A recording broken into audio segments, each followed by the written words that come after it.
My parents brought my ex in a mystery box to shame me at my wedding after I cut them off, but their cruel public stunt exploded instantly and backfired on them. Growing up, I had always felt like an outsider in my own family. My parents were strict and conservative, and they never quite understood me or my dreams. We had our share of disagreements and fights, but I always hoped that one day we would be able to reconcile and find common ground. As I grew older, our relationship only grew more strained. When I got married to my ex-husband, they disapproved of him and our lifestyle. They wanted me to marry someone from our community, someone who shared their values and beliefs. My ex-husband and I were happy at first, but over time, we grew apart. We had different goals and aspirations, and we struggled to communicate with each other. Eventually, we decided to get a divorce, and it was a painful process for both of us. After my divorce, my parents' disapproval of my decisions only grew stronger. They couldn't accept that I had chosen to end my marriage, even though they never approved of it in the first place. In their eyes, divorce was a shameful and taboo topic, and they couldn't fathom why I would choose to go through with it. Despite their lack of involvement in my life, my parents still had strong opinions about how I should live it. They believed that I should have stayed in an unhappy marriage just for the sake of upholding their conservative values. They couldn't see how toxic my relationship had become, and how it was slowly draining the life out of me. Their narrow-mindedness and lack of empathy made it hard for me to communicate with them. I knew that they would never fully understand my situation, and that they would always judge me for my decisions. So, I slowly distanced myself from them, and eventually cut them out of my life altogether. It wasn't an easy decision, but it was necessary for my own mental health and well-being. I knew that I couldn't keep living under the shadow of their expectations and disapproval, and I needed to find my path in life. I met my current spouse at a work conference, and I was immediately drawn to his warmth and kindness. We struck up a conversation, and before I knew it, we were talking for hours. There was an ease and comfort in our interaction that I had never felt before, and I knew that I wanted to see more of him. We started dating soon after, and it was unlike anything I had ever experienced before. He was patient, understanding, and supportive, and he never made me feel judged or inadequate. He listened to me and encouraged me to be myself, and he never tried to change me or impose his views on me. As our relationship grew, I also got to know his family, and I was pleasantly surprised by how accepting and welcoming they were. They embraced me as one of their own, and they never made me feel like an outsider. They were kind, generous, and supportive, and I felt like I had finally found a family that I could call my own. My current spouse and I also shared many common interests and values, and we were always looking for ways to support and inspire each other. We both believed in the importance of communication, honesty, and respect, and we made sure to prioritize these things in our relationship. It wasn't always easy, of course. We had our share of disagreements and conflicts, but we always found a way to work through them and come out stronger on the other side. We were each other's rock, and we knew that we could always count on each other, no matter what. As our wedding approached, we were both excited and nervous. We knew that it was a big step for both of us, and we wanted everything to be perfect. But we also knew that there were potential obstacles, especially when it came to my relationship with my parents. We hoped for the best, but we also prepared ourselves for the worst, knowing that we had each other's backs no matter what. Despite our concerns, we were surprised and relieved when my parents confirmed that they would be attending our wedding. I had honestly not expected them to come, given their previous disapproval of my life choices. It was a pleasant surprise, and I couldn't help but feel a glimmer of hope that maybe, just maybe, they had finally come around. As the big day approached, I tried not to let my nerves get the best of me. I focused on the excitement of starting a new chapter with my wonderful partner, surrounded by the love and support of our friends and family. I didn't want anything to dampen the joy of the occasion, especially not my parents' disapproval. Update 1. As we arrived at the wedding venue, I scanned the room for my parents. I had mixed feelings about their presence, but I wanted to make an effort to include them on this special day. However, as I looked around the room, I couldn't find them.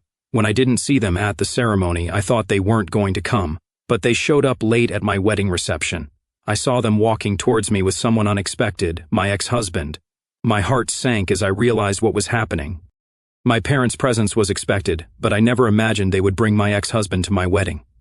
As they approached me, my ex-husband's face revealed mixed emotions, sadness, anger, and regret, all rolled into one. I didn't know what to say or do, and my partner's hand squeezed mine reassuringly. My parents had brought my ex-husband as their +1, clearly trying to make a statement about their disapproval of my new relationship.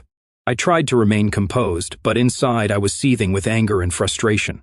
To make matters worse, they also had a small, ornate box in their hands. I couldn't help but feel a sense of foreboding as I saw it. I knew my parents well enough to know that they had brought this box for a reason, and it couldn't be good. As we exchanged awkward greetings, my ex-husband didn't say a word. He just stood there looking uncomfortable and out of place. I could sense the tension in the air, and I knew that this was not going to be a pleasant encounter. It wasn't until later in the evening that my parents approached me with the mystery box. They handed it to me with solemn expressions, and I could feel my heart racing as I opened it. Inside, I found a collection of old photographs, letters, and other memorabilia from my past life with my ex-husband. They had once been precious to me, but now they just brought back painful memories. As I looked through the items in the box, I felt a mix of emotions, anger, sadness, and nostalgia. The photographs were a reminder of happier times, but they were also a painful reminder of the reasons why my ex-husband and I had to end our marriage. The letters were full of apologies and promises that had never been kept, and the trinkets were mementos of a life that I had left behind, memories of a time when I was younger, more naive, and in a relationship with someone who was not good for me. The photographs showed us smiling and happy, but they also reminded me of the fights, the lies, and the emotional manipulation that had characterized our relationship. As I stood there in front of my parents, holding the mystery box they had brought to my wedding reception, I felt overwhelmed with emotions. My current husband, who had been mingling with our guests, walked over to me and put his arm around my waist, silently offering his support.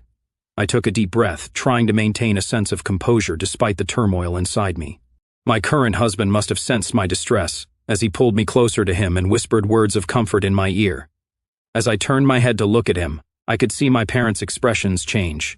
They immediately tensed up as soon as they saw who my partner was, and I could tell that they disapproved. My husband is not the type of person that my parents would have chosen for me. He is not from the same cultural background. He has tattoos and piercings, and he is not as financially stable as they would have liked. But to me, none of that mattered. I loved him for who he was, and I knew that he loved me just the same. As I looked back at my parents, I could see the disappointment in their eyes. They had come to my wedding, but it was clear that they were not there to support me or my new life with my husband.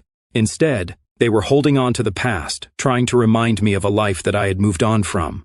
I was met with tension and unease. I could feel their apprehensions. I began to speak. The words were difficult to form, but I had to confront them about why they had brought my ex-husband to my wedding, and about what was in that little box they had given me. As I spoke, their faces contorted with anger and defensiveness. They tried to deny any wrongdoing, and even accused me of overreacting. It was clear that they were not willing to take responsibility for their actions, and were more concerned with preserving their image than supporting me on my special day. The confrontation quickly escalated into a heated argument. I tried to remain calm and explain my perspective, but they were not willing to listen. Instead, they continued to attack me and my choices, trying to make me feel guilty for moving on with my life. I could feel my emotions spiraling out of control. My husband saw the tension and tried to intervene to de-escalate the situation. He spoke calmly and respectfully to my parents, trying to get them to see that they were causing more harm than good. However, their stubbornness only intensified, and their words became even more hurtful. They refused to listen to reason and instead continued to berate me and my choices. It was then that I realized that I had had enough. I took a big step towards them, took a deep breath, and told my parents that I no longer wanted them to be a part of my life. I yelled that their behavior was unacceptable, and I would not tolerate their attempts to control me and my decisions any longer. I asked them to leave the wedding and never contact me again. As I spoke, I could see the shock and disbelief on their faces. They had never expected me to stand up to them in such a manner, and it was clear that they were not prepared for my decision. Despite their protests, I remained firm in my resolve, and eventually they left with my ex-husband in tow. Not the asshole. It seems the parents were immigrants from those cult-like communities with very narrow-minded beliefs. That box was a dick move. You do you, girl, pay no mind to them. Next story. This requires some context, so I'll keep it short. I, an 18-year-old female, have a twin sister, also 18 years old, who's had the same boyfriend since freshman year. He's also 18. He comes from a wealthy family and had a career lined up for him the day he graduated. My sister is actually pretty responsible, and so is he, which is why it was a shock to everyone when she revealed she was pregnant. She swears they always use protection, and I believe her. She's not the type to skip out on that kind of stuff. Nor is he. Well, for obvious reasons, she finished senior year via distance learning. The baby was born right after graduation. I should also mention, they are responsible parents, even though they're young. About 2 weeks ago, her boyfriend started his new job and they're about 4 hours away. They moved and have been gone for almost 2 weeks now. They agreed to leave the baby here. I still live at home with my mom while they move everything. I FaceTime my sister every day and she shows me her daughter's room, and it's beautiful. She tells me how much she misses her. 2 days ago, just over a week of moving, my sister told my mom she's going to come get her. My mom said no, and that she abandoned her and that she's a gold digger. Then her boyfriend called and my mom said the same thing. They'd been going back and forth for 2 days. My sister called me a few hours ago and said she's not playing any more games with mom, and that tomorrow she's waking up at 4 o'clock in the morning and driving down here to demand her daughter back. If my mom doesn't give her up, she says she'll get the police involved, get attorneys involved, and do whatever it takes to be reunited with her daughter. After that conversation, I went downstairs to talk to my mom. I said she should give my sister her daughter back. She said, "Your sister abandoned this baby. She doesn't deserve her." My mom said my sister is a gold digger, and if she wanted her kid, she would have got her by now. I reminded her that she does, and I warned my mom that if she doesn't give it to her nicely, my sister is not going to be nice about it. But then my mom said, "Just mind your own business." And to be honest, she kind of had a point. This isn't my business. She also said the baby is what brings her joy, and she feels a special connection with her that she guarantees my sister doesn't have. I warned her one last time, "Mom, don't do this. My sister's not messing around and this will get ugly." And that was that. I'm starting to think I was wrong to inject myself. It isn't my business, but my sister is right. She deserves her child back, and I did witness a conversation of my mom offering to watch the child while they moved. Am I the asshole? Update, it is 8:13 right now where I am, and my sister came and got her daughter. My mom did resist though. She said, "You're too young to be parents," and gave her the speech about their special connection. And my sister said, "I'm not leaving this house without my daughter." Sister's friend called the police, and then mom walked outside to call her friend or something, and my sister just went upstairs into mom's room, picked up her daughter, and ran out. She's now gone, but I'm meeting her for breakfast soon while she's in town. Mom is crying, saying my daughter is heartless and is too young to be a mom. That's all. I just wanted you all to know my niece is safely reunited with her mother, and soon her father as well. I don't think your mother wants to play this game. If your sister shows up with even just a birth certificate, any documentation confirming she's the rightful mother, they could remove the baby from grandma's house and even pry her from her arms. You didn't do anything wrong. You actually did right by your sister. And your mother is pretty idiotic if she thinks that she can just kidnap someone's child and keep the baby from them. Tell your mom to start getting ready because you have a police escort lined up to take her away, and tell her to remember to have fun in prison. Not the asshole. Not the asshole. And remind your mom that they did not abandon the baby. Your mom agreed, and it sounds like encouraged your sister and her partner to leave the baby while they got settled. They are settled and ready to pick up their child. Your mom is backing out of that agreement and potentially creating a legal issue for herself. Not for them, but for herself. You are not overstepping. You are an adult and living in the home. In some cases, this could also create a legal issue for you. Next story. I, a 29-year-old female, was never allowed to have a pet as a child. My mom is not a huge animal person, and my dad swore off getting close to any other animals after losing his beloved childhood dog. I have always loved animals, and would beg my parents for a pet for every birthday and holiday from the time I was 4 years old. The answer was always no until I was 13, and the answer was finally yes, so long as I agreed to be the main caretaker. I obviously excitedly agreed, and was then introduced to my new best friend, Theo. He was a schnauzer with the most beautiful little face you could ever imagine. I immediately loved him more than anything, and we spent all our time together. I walked him before and after school, fed him breakfast and dinner, gave him baths, and he slept in my bed with me every night. We've never been apart longer than a week. He's been my best friend and, honestly, my baby. I love him so much it hurts. About a year ago, I met my now boyfriend at a bar, and we hit it off immediately. He took to Theo instantly and loved him like his own. Theo got older, and with that came new ailments and illnesses. Last week I noticed he was pooping blood, so I rushed him to the emergency vet, and they diagnosed him with severe pancreatitis, and he had to be admitted overnight. When I picked him up, the vet said the next 20 to 4 hours would be critical. I stayed up all night, making sure he was breathing. He was very lethargic all the next day. In the middle of the next night, he woke up yelping. I rushed him back to the vet, and he had a new infection and internal bleeding.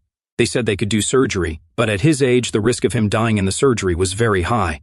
I tried to call my boyfriend many times, but he sleeps with his sound off, so I got no answer. I called my dad, and he picked up, and I just burst into tears.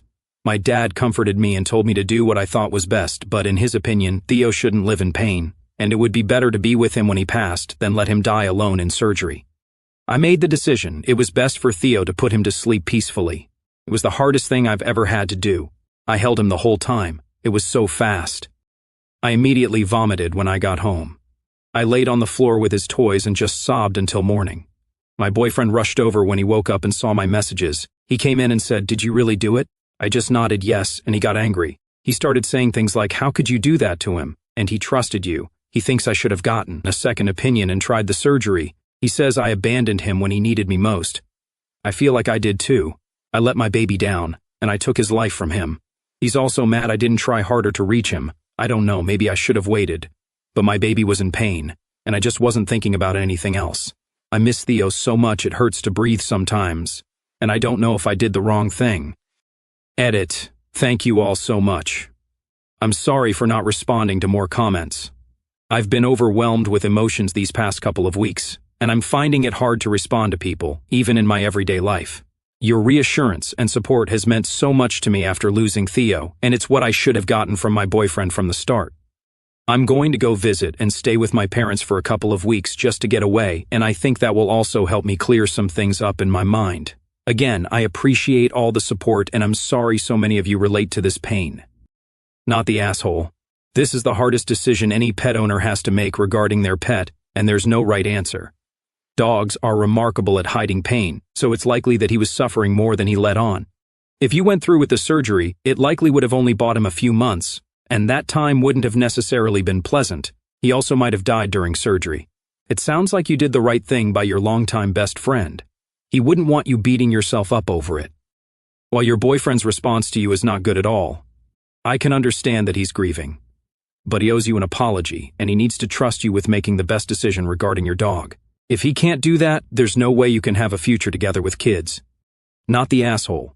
From one dog lover who's had to make that gut-wrenching and soul-shattering decision, I can tell you it's so hard to think clearly when you're faced with making that impossible piece of shit decision. The thoughts and guilt can be brutal, but in the end, you did your best to try to figure out the best thing to do with the circumstances you had laid out before you. You did what you thought was right, best, and most humane for your sweet fur friend. And that cannot ever possibly make you an asshole. Just the fact that you're worrying about whether you made the right decision shows that you're not the asshole, because an asshole wouldn't give a crap. Sitting here in my parents' guest room, surrounded by the familiar smells of home, freshly brewed coffee from the kitchen, the faint lavender from Mom's sachets in the drawers, I'm finally starting to unpack the whirlwind of emotions that's been churning inside me since that night. It's been 2 weeks since I said goodbye to Theo, and every day feels like a battle between grief that threatens to swallow me whole and tiny glimmers of clarity that remind me I'm still here, still breathing. I came here to escape, to put some physical distance between me and the apartment that echoes with his absence. But the truth is, you can't outrun your heart. It's like Theo's paw prints are etched into my soul, and no amount of miles can erase them. The guilt hit me first, hard and unrelenting, like a wave crashing over me the moment I walked out of the vet's office. Did I really do the right thing? That question loops in my mind on repeat, especially in the quiet hours before dawn when sleep evades me. Theo trusted me with his life, those big, soulful eyes looking up at me as if I could fix anything. And I chose to end it. Not out of cruelty, God no, but out of love.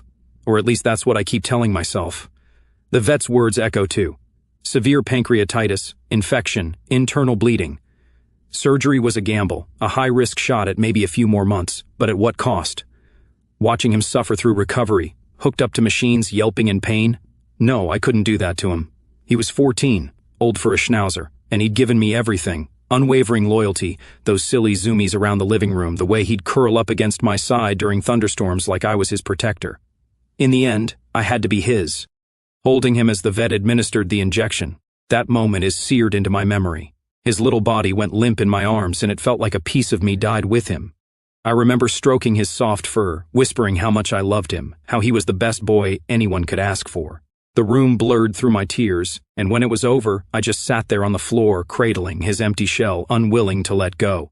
Driving home alone was torture. Every red light felt like an eternity to sob uncontrollably. And then, collapsing on the floor with his toys, his favorite squeaky ball, the ragged stuffed squirrel he'd carried everywhere, the floodgates opened. I cried until my throat was raw, until exhaustion pulled me under. Waking up to an empty house the next morning was like a fresh wound, no excited tail wags, no wet nose nudging me for breakfast, just silence. My boyfriend's reaction poured salt into that wound. When he burst through the door, his face twisted in disbelief, asking, "Did you really do it?" It felt like a slap. I needed comfort, arms around me, someone to say it was okay, that I'd made the merciful choice. Instead, he accused me of abandoning Theo, of not fighting harder. "He trusted you," he said, his voice laced with anger. Those words cut deep because they mirrored the doubts already screaming in my head. How could he not see that I was shattered, that I'd called him repeatedly, desperate for his input, but his phone was on silent? In that moment of crisis, I was alone, truly alone, and I had to decide. My dad, bless him, picked up the phone at 2 a.m., his voice steady through my sobs, reminding me that letting Theo go was an act of kindness, not betrayal. Why couldn't my boyfriend offer that same grace? It's made me question everything about our relationship.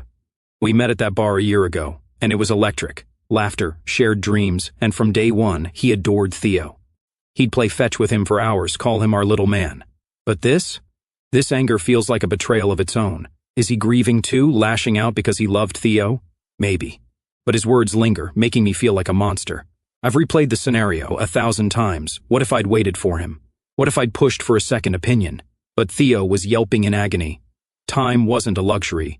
Delaying would have meant more suffering for him, and that's not love. That's selfishness.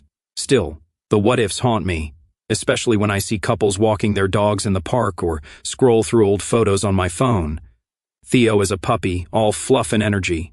Theo on our hikes, tongue lolling happily.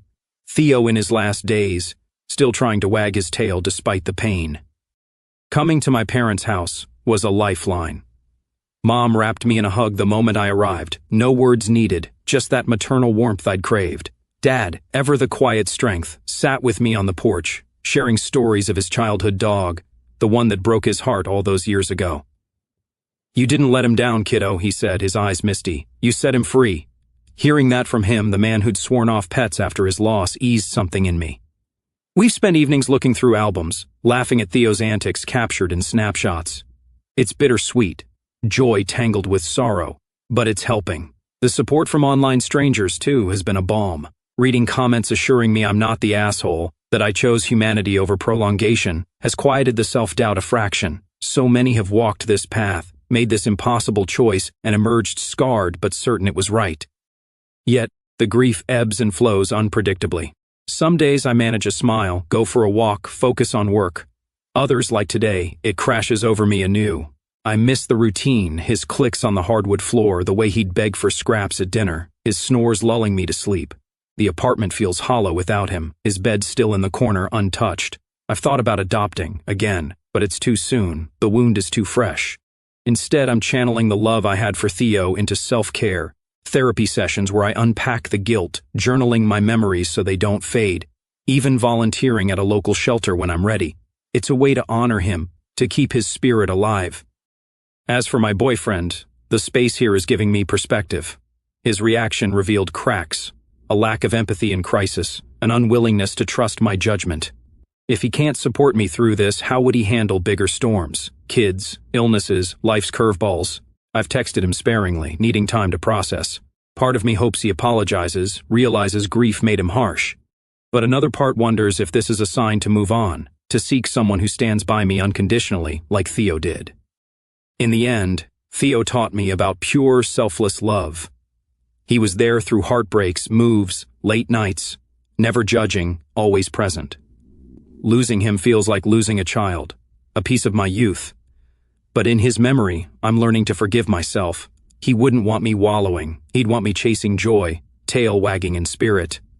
So, I'll grieve, I'll heal, and one day, I'll open my heart again. For now, though, I'll sit with the pain. Let it shape me into someone stronger, kinder. Theo, my sweet boy, thank you for 13 years of unwavering love. I miss you every second, but I know you're at peace chasing squirrels in some endless field. And that thought, finally, brings a sliver of comfort amid the ache.